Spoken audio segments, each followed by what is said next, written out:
युधिष्ठिर ने भगवान श्री कृष्ण से कहा, हे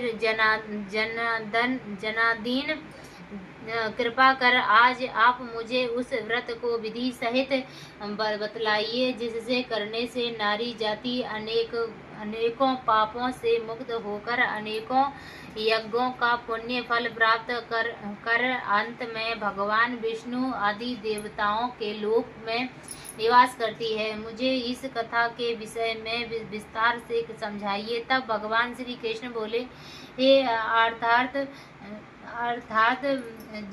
रजस्वला स्त्री से जाने अनजाने में अनेकों त्रुटियां हो जाती हैं। उस त्रुटि के कारण से नारी को जीवन में अनेकों कष्ट उठाने पड़ते हैं।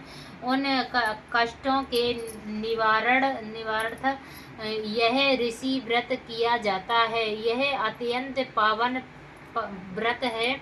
इसको अत्यंत पवित्रता के साथ करना चाहिए। इस व्रत के करने से किसी भी प्रकार की त्रुटि नहीं होनी चाहिए, क्योंकि जब देवराज इंद्र ने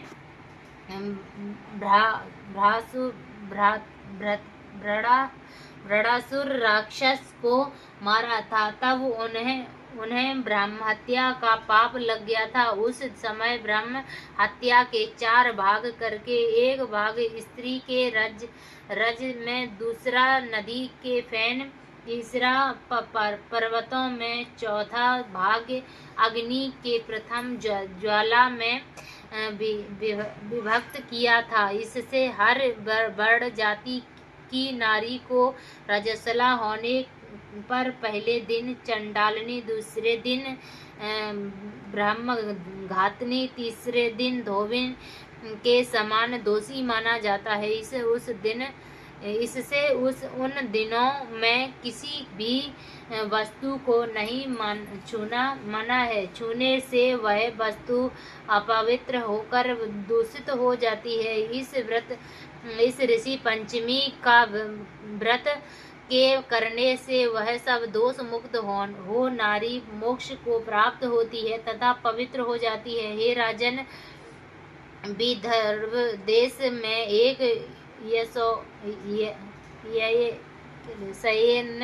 सयनजीत नाम का अत्यंत प्रतापी यशस्वी तथा न्याय प्रिय राजा था। उसी राज्य में एक सुमित्र नाम का विद्वान